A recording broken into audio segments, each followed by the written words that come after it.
Hello, my fellow mortgage broker community. I want to welcome everyone to our weekly sales meeting, obviously that we're having every Wednesday.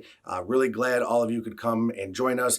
As you know, we have three little short segments here talking about business side of things. We always give it to Rene Rodriguez, who is an amazing speaker. And then we kick it back for the third segment, speaking from a broker standpoint. So just want to give a quick introduction. My name is Marc Summers. I'm the president of AIME. So let's get started with what we're going to talk about this week, which is looking ahead for 2021. Now, obviously, 2020 arguably is one of the best years we've ever had, and it's still going. We're still crushing it. I know everyone's just, has pretty much exceeded their goals. A lot of new people in the wholesale channel, a lot of great new partners. So listen, we have a great thing going on here. So let's talk about 2021. So just to kind of put it in perspective, this year flies by. I swear, with mortgage brokers and in the real estate field, we're so focused on months and locks and all this stuff that it flies by. It's flying by so fast. There's less than 60 days left in 2020. So I want all of us to grow and improve. And listen, AIME is always going to be here for you. Our great staff is always looking for ways to help you improve, whether it's the Facebook side of things, our social media, helping you there, new vendors, whatever the case may be. We're always trying to come out with something. So what I want everyone to do is think about how you're going to grow next year, because no matter what is going on in this world right now, I really think 2021 could arguably be a better year. So, but what I want you to do is take a good, hard look at yourself, figure out what's working, what you need to improve on, and listen, only you can answer that within reason. Or, if you have a mentor, bring them in and talk about it, to figure out how you can improve and how you can even make 2021 better. So I just want everyone to think about that. Is it more staff? Is it more training? Is it better tools or different tools that you need? And I'm going to kind of touch base on what I'm going to do coming up. Speaking from a broker standpoint, and those are kind of some of the things I'm going to touch base on. So all I want you to do, though, is put your plan in place, get it going. 2021 is right around the corner, so you got a little juggling act going here. I know we're all doing our continuing education. We're getting ready, probably mortgage call reports for broker owners, whatever the case may be. You got to get a plan. I want everyone to possibly tweak their plan a little bit because it's going to be different, and then I want us to move forward. So let's get into maybe some AIME benefits here, because I love our benefits. I think they're the best benefits out there. Obviously, have never been done. So let's talk about the Brokers Are Better network, which is pretty much our vendor network here. And I want to talk to you about HomeBot. Now, personally, I have used HomeBot. I've included that into my business structure. And listen, it's great. If you're on it, I'm sure you love it. If you're not on it, listen, contact them. You can go through our website at aimegroup.com, get in touch with them. They'll give you a tutorial. But this thing does everything. And what it does is we all close a ton of loans this year, and I know that. But guess what? This is just an easy system to input your clients to and keep this re-engagement going on with them. Because at the end of the day, everyone wants to know, including myself as a homeowner, I want to know what the value of my home is. And then they have all these unique tools in there. I'm not trying to spill the beans on it, but they have all these tools in there where you can see what your house would be for an Airbnb. I mean, it's your community, where it's going, where it's trending. If you put down extra payment, it's just really a great engagement tool. And it gives you some back-end material that will help you gain more business. So take a look at it. You can always get more info at aimegroup.com and go to our vendor page, and you'll see a nice little discount in there as well for being an AIME member. They're great. Ernie over there at HomeBot and his staff, they do a phenomenal job, always willing to help the broker community. So please go check it out. It's not for everyone, and I understand that, but I'm going to tell you, it's been great for my business, okay? So now let's talk about the Broker to Broker podcast. Now, this Broker to Broker podcast is great. I listen to them every week as much as I can. I've re-listened to some of them, and listen with the Broker to Broker podcast, who's hosted by JP Hussey, who's one of my favorites out there. He had a great guest by the name of Chris Griffith, which I'm sure a lot of you know who he is. His podcast is one of the top 10 downloaded podcasts. And if you know Chris, he's really passionate, one, about this industry and obviously about our veterans. So I want you to go ahead and take a listen to that, especially with Veterans Day coming up. It's really powerful, along with the fact that he talks about from the mortgage side of it, as from our side of how, how he's an advocate for the veterans within our industry. And then he also talks about veterans that are outside of our industry that can use mortgages, and he educates them. So listen, it's a great podcast. Go listen to it. Obviously, we know JP's a fun guy. Chris Griffith, very passionate, has a great viewpoint on a lot of different things.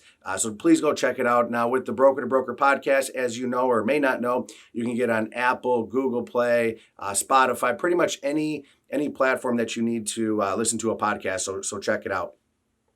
So next, what I'd want to do is talk about a lender spotlight here. Cardinal Financial Wholesale. Listen, they're great partners of ours. They're always there for us, but they're releasing or just released a new product. It's called Jumbo Express, and Jumbo Express is back. They've had it before, but here's some details on it. You know, one of the things that us brokers have been talking about, especially during the pandemic, was the fact that jumbos basically went away. Okay, they basically went away, and what I want everyone to understand is that it's coming back. You know, some lenders are going to hop on a little faster, some lenders are not. So the Jumbo Express is back. It goes up to $3 million on a purchase, rate and term, or cash out on a primary home, secondary home, or investment property. And listen, it's an exciting new product. You need a 680 credit score. They're great rates. Listen, this is kind of what we've been asking for from the broker community, because that's kind of the one thing that we've been missing out on a little bit. And I know we have great lending partners, and they're still trying to work to give us the advantage. But when it comes to those jumbo loans, that's kind of where we're, you know, it's probably the number one question I get in terms of products is who has a good jumbo program, when's it coming back? But take a look at it. If you're not signed up with Cardinal, please email partnerships@aimegroup.com. We'll hook you up with someone over there.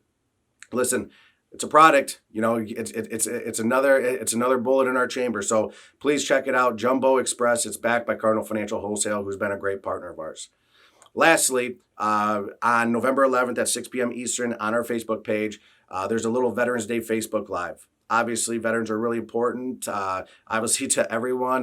Personally, to myself, my brother's one is one. And so let's talk about what's going to kind of go on there real quick. Is first off, it's a small panel hosted by Katie Sweeney, who's our Executive Vice President of Strategy here at AIME. You know, she does a great job for us.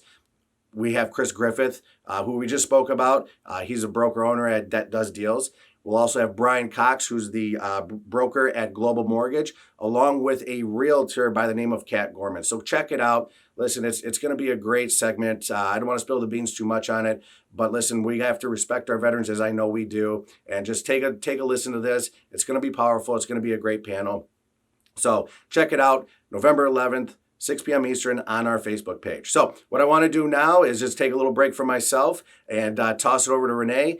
Rene obviously always does a great job for us, always has a great viewpoint on everything. So Rene, here it is. Do your thing. Thanks, everyone. And so I'm coming at you here from the new Amplify Studios. We got new lighting, new cameras. I'm super excited about this. This was actually a really big thing that we wanted to accomplish this year, and after reaching a pretty important goal. So now we're 60 days away from the new year. That's coming up fast. 60 days, that's 2 months. And so the best time to start planning your next day, as we know, is the night before. But guess what the next best time to plan your next year is? It's the year before. This in November, December time period is a great time to start getting our planning together so we hit the ground running in January. And so in my 25 years of doing this work, I have done a lot of strategic planning sessions. And now strategic planning is not something that a lot of entrepreneurs do. They kind of get up, they know that they got to sell, they got to do finances, they got to market, but very rarely do they work from a strategic plan. And so my mentor showed me a very simple process to start thinking about strategic planning, and I want to share that with you. And it's called the GOSPA process, or the GOSPA planning process. And so what we like to say, this is the GOSPA according to Rene. Now, when you make one, it's the GOSPA according to you, and put your name on there. And so the way the process works is actually pretty simple. We have goals, objectives, strategies, plans of action. This is the way this process works. Goals are things that you set once a year. These are typically financial goals. These are things that are number driven, X revenue, things like that. And so then when we look at, we probably have 1 to 3 of those max, like revenue size and sort of how many people you're recruiting, but it's got to be number driven. And that's something you set once a year. Then you move into objectives. Those are the things that must be accomplished to achieve the goal. So for every goal you have maybe 3, maybe 4 objectives that you have to reach to achieve that goal. Now for each objective, you have strategies, which are the means by which you achieve the objective. And so for each objective, you may have 4, 5, 6 strategies to do that. And you start seeing how this starts to branch out, where you have one goal, 4 objectives, and for each one you have strategies. And then you have plans. These are project plans to carry out those strategies. And those are done weekly. And then, of course, your daily action plans. And so you start seeing that this really rolls out into a full strategic plan, so that the goal is that your daily activities are driving your bigger goal. And so again, these are done yearly, these are done quarterly, and you set strategies on a monthly basis, you review your plans on a weekly basis, and your daily actions on a daily basis. So when you can pull a GOSPA plan together, and by the way, Google it. There's tons of information, sheets and ways and methodologies and visuals to help you understand the process, but you have to get clear on your goals. So I want you to ask you a few questions when it comes to planning goals. What would have to happen next year to make it your best year yet? Your best year you've ever had. What would need to happen? Because I know that that's a question that was asked of me, and I didn't even know. I didn't even know what to say. Because, gosh, what would have to happen? I know for myself, there are 4 major things that I'm going to be accomplishing for this next year. The first one is to double down on Amplify, live and virtual. That's something we've been doing. We've been successful. We're going to continue doing that. Second, we're going to continue focusing on keynote speeches. The third is we're going to be writing a book. So I know that by writing this book, it drives these other 2. And the last one is to launch our on-demand product, the continuous revenue piece. Otherwise, this whole business is dependent on me. And you know that when a business is dependent on one person, there's no room for vacation, not much room for family time. And so that's 4 things in a year, and 2 of which we've been doing, but 2 that we're taking on. Those are 4 goals. And now to be able to achieve those, I can identify objectives, things that need to happen so that we achieve those goals, build the strategies to support on a weekly basis, on a monthly basis, each one of those objectives, and we look at those, and of course, create clear project plans so that we know who is needed to make this happen. We can hold people accountable on timelines, and who and what team members need to be a part of this, so we can manage daily action plans. And if you're a branch manager, if you're a leader, you're thinking about goals and objectives. Sometimes you dip down into strategy. But if you're the CEO or if you're the manager and you're worried about people's daily action plans, that means you're probably micromanaging. You got to be able to create a system so that people understand how their daily actions are driving towards the vision of the organization. And so ask yourself that question again. What would have to happen next year to make it the best year of your life? And if you don't know how to answer that question, I want you to ask yourself the reverse question. What do you regret about this year? 2020. What do you wish you would have done? Man, if I would have done this one thing, it would have made 2020 great. Maybe it's like, I wish I would have worked out every day during COVID. Or I wish I would have saved more money. Or I wish I would have. Whatever that I wish I would have list, I want you to write it down. And then I want you to turn those into your goals for next year. Because there's nothing better than to look at the regret and say, man, if I would have done this, well, guess what? There's no reason it can't be a goal for next year. And so when you start asking yourself, what's the one thing that would make your next year the best year ever? If you can't figure that out, ask yourself what you regretted about this last year.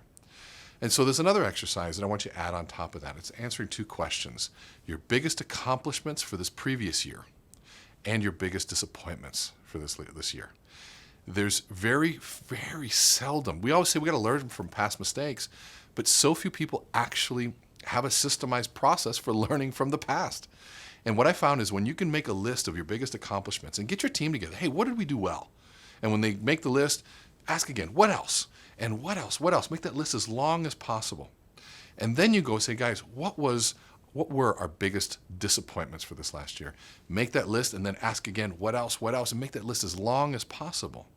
And then when you look at those 2 pieces, you go on to a next piece, which is to identify the behaviors that drove those. If you believe that our results come from behaviors, now you have 2 lists of good results and bad results. Now, guess what? Go look at the behaviors that drove the good results, and we want to keep those behaviors. The tough part is looking at the behaviors that drove the bad results. Let's say the bad results were that cash flow wasn't good. Well, what behavior was it? Well, you spent without a budget because you felt like money grew on trees. Well, maybe you want to start changing that up and create a budget for this next year. The options are open.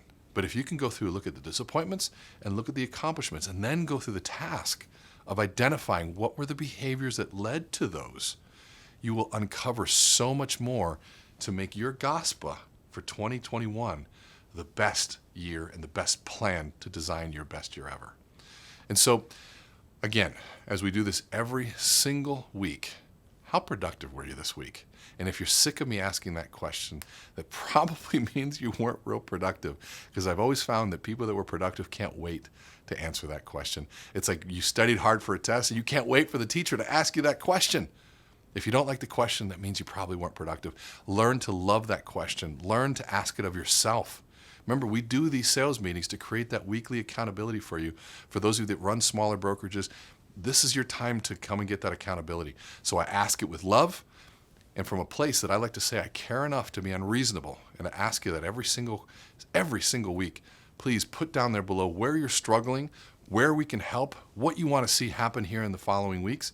But please, what are you going to put in that little box? Remember, if you remember from when we first started, we manage our business from a small little box. Why?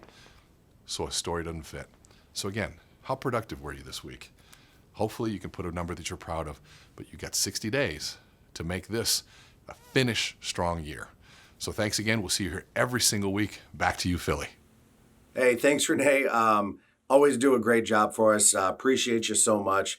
Thanks for doing what you do for not only the association itself, but the community. Everyone loves you. You do a great job with it. So listen, everyone, I'm back. Once again, my name is Marc Summers. I'm the president of AIME. So as Rene has mentioned, as I mentioned in the first segment, is we're talking about, 2021, what you're doing, how you're doing it. And I've said this a million times, I don't need a pat on the back for this. But I am also still a broker, still originating loans. So what I do usually in these segments is talk about, what I'm going to do in 2021, or what I'm going to discuss how I'm going to do this topic that we're on. So listen, I've kind of already mentioned some of these things, but I'm going to dive into them a little bit more. So first off, this is what I'm doing. I'm staffing up, and I'm continuing to staff up. And it's amazing because it seems like right when I have enough staff, we need more, because I'm always trying to get better. And I know all of us are, and that's got to be the focus. So I believe this environment, this low rate environment, and, everything kind of opening back up, I feel like it's here to stay for a while. So one of obviously the goals for mortgage brokers and this association is to gain more market share. So I think that, in order for customers to be serviced right, because we do that the best, we give the best rates, we do everything like that, that we need to service them properly. And if you're stretched out too thin, you really can't service everyone the best way that you can to make that impact and to prove that brokers are better. So that's what I'm doing. I'm staffing up. And the main purpose of this staffing up here is to service my customers better. So keep that in mind. Always take a look at your business, as I've said before. Staffing up is what I'm doing. Now, talking about staffing up, my second point here is going to be training, okay? Now, everyone would love a seasoned processor, loan officer to come into their office and it's transparent and you just move on. Listen, that's not really happening anymore. And if it does, you're lucky. But listen, there's a lot of great young talent out there, and there's a lot of talent out there who may have never been in this industry. So I'm trying to take on new people that have never been a part of this industry. And in essence, we have great partners that will help us train them. We have great vendors that will help us train them. And then most importantly, how you do your business, you can help train them yourself on what you want to do, okay? Because as I've said before, there's 1,000 right ways to do this business in the industry that we're in. And that's the beautiful thing about it, because it's you. It's you that's coming out in this business. So I'm really focusing on training new people. I think it's great because, listen, it's going to make our industry better. They're going to have different viewpoints. They're going to have different expertise. They're going to bring something to the table that arguably has never been brought in before. So that's what I'm doing, training new people. I think it's great. There was an article that was released that there's over 100,000 mortgage broker originators, independent originators now. So 100,000, well, I'm going to try to do everything in my power to get that higher and higher and higher, because it always boils back to we service the customers the best, and that's what I'm there for. Now, my third point is technology. As you guys know, I'm always trying to upgrade my technology. I don't know what it is. Maybe it's just because it's a new shiny toy for me, but I love it. So every quarter, I take a step back and look. Now, we all get emails from technology people. Obviously, I always want you to visit the Brokers Are Better network for our vending partners because I true that a lot of that is the best technology out there right now. But listen, review it every quarter and maybe make a change. Maybe it's just a little bit more. Whatever the case may be, always revisit your technology because the one thing you don't want to get is stale. I want you to be efficient, and sometimes making switches kind of take back your efficiency. But when you switch over to any type of technology or bring something on, it's supposed to enhance your business, help the consumer. So think about that. Always review your technology. Just like I said, I renew quarterly, and I'm going to continue to do that. And number 4, this is probably the big thing for me is how I'm going to attack 2021 is I made a commitment to myself. I've talked to my staff, talked to all my surrounding people. I'm going to service my clients better and my community better. Listen, I get, we all get good compliments at times, but listen, try to be better. 1% better each day. You've heard about that, or this much better each day, and each day you get a little bit better at it. Listen, it's life-changing, okay? So I always go back to, some of these loans that we write and whatnot literally are life-changing for some people. It's a big step for them. Sometimes it's their biggest financial decision. So I'm going to continue to do that. I'm going to continue to service my community better. I'm going to step up my game all over the place when it comes to my community and my clients. So those are pretty much my 4 tips that I have that I'm going to do. Hopefully they help you. Hopefully you guys get in the right mindset, which I know most of you are, and get ready for 2021 because, listen, we're moving forward. It's going to be a great year. I'm telling you, I really feel it. It's going to be a successful year for all of you. And just hopefully you're on board, and I know most of you are. Take a look at it. Always review your business. Take a look back and say, okay, how can I get better? So, listen, I'm going to give a little bit of a kind of a legislative update. It is and it isn't. But listen, the election was last night. Obviously, it's going to go probably for a couple days, and then we'll have our president. At the end of the day, and I've told many people this before, I don't care your political view. It's been a stressful year. This election has literally taken the toll on a lot of people. I don't care what your viewpoint is, and I respect most people's viewpoints on this. But at the end of the day, we are one community here. We are together. That can't separate us, and I don't think it is, but I just have to say it. We are one community, and my favorite thing right now is this AIME community. So we'll have a new president, hopefully, or not. I don't mean new, but we'll have our president by this week. No political sides either way. We are one community. So I just want to thank everyone for joining us today. We'll be back next week at 2 p.m. Eastern Standard Time and on Wednesday. And thank you for joining me. My name is Marc Summers. I'm the president of AIME, and we'll see you next week.